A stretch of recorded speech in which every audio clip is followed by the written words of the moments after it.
Good evening students. இனக்கலப்பு மற்றும் உயிர் தொழில்நுட்பவியலில் கேட்கக்கூடிய முக்கியமான கொஸ்டின்ஸ் இதெல்லாம் அப்படின்னு பார்த்தோன்னா, இதில் பேர் கேட்டாங்கன்னா பசுமை புரட்சியின் தந்தை அப்படின்னு கேட்டாங்கன்னா நார்மன் போர்லாக். இந்தியாவில்னு கேட்டாங்கன்னா டாக்டர் மாசா சுவாமிநாதன். மாசா அப்படிங்கிறதுக்கு விரிவாக்கம் மான்கொம்பு சாம்பசிவன் சுவாமிநாதன். தமிழ்நாட்டில் நம்மாழ்வார் நம்ம என்ன சொல்கிறோம் அப்படின்னா இயற்கை சுற்றுச்சூழல் ஆர்வலர் மற்றும் இயற்கை வேளாண் வல்லுனர். அப்புறம் நோய் எதிர்ப்பு தடைக்காக என்னென்ன ரகம்லாம் உற்பத்தி பண்ணியிருக்காங்க அப்படிங்கிற ரகத்தை கேட்கலாம். இதில் புரோட்டீனா சக்தி ரத்னா அப்படிங்கிறது லைசின் அமினாமிலம் நிறைந்த மக்காசோள வகை. புரதம் செறிந்த கோதுமை ரகை அப்படின்னு கேட்டாங்கன்னா அட்லஸ் 66 இரும்பு சத்து செறிவூட்டப்பட அரிசி ரகம். வைட்டமின் ஏ நிறைந்த கேரட் பூசணி. அப்புறம் பயிர் மேம்பாட்டிற்கான பயிர் பெக்க முறைகள் அப்படின்னு கேட்டாங்கன்னா புதிய வகை தேர்வு செய்தல். தேர்வுமுறைகள் கூட்டு தேர்வு முறை, தூய வரிசை தேர்வு முறை, போத்து தேர்வு முறை அப்படின்னு கேட்கலாம். அடுத்தது பயிர் பெருக்கத்தில் பன்மைய பெருப்பெருக்கத்தினோட சாதனைகள் அப்படின்னு கேட்டாங்கன்னா விதைகளற்ற தர்பூசணி 3N, வாழை 3N, பெரிய தண்டும் வளர்ச்சி எதிர்ப்பு தன்மையும் கொண்ட மும்மைய தேயிலை TV29, ட்ரிட்டிகேல் 6N அப்படிங்கிறது அதிக நார் சத்தும் புரதம் நிறைந்த கோதுமை.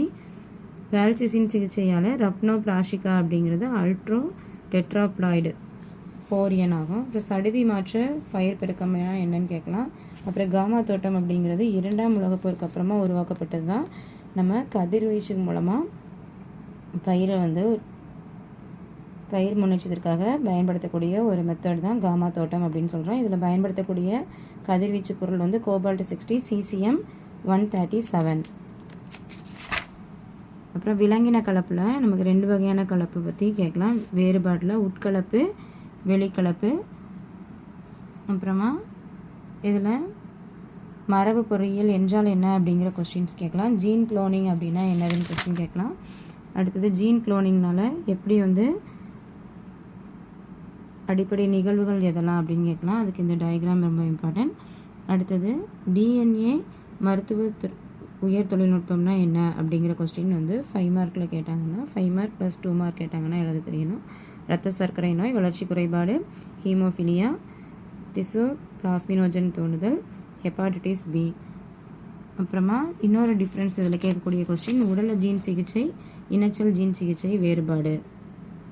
அப்புறம் குருத்தணுக்கள் அப்படின்னா என்ன, அதோட 2 வகை குருத்தணுக்கள் எதெல்லாம், கருநிலை குருத்தணுக்கள், முதிர் குருத்தணுக்கள். இந்த கருநிலை குருத்தணுக்கள் மாறுபாடுல குருத்தணு சிகிச்சைனா என்ன. அப்புறம் DNAல விரல் ரேகை தொழில்நுட்பம்.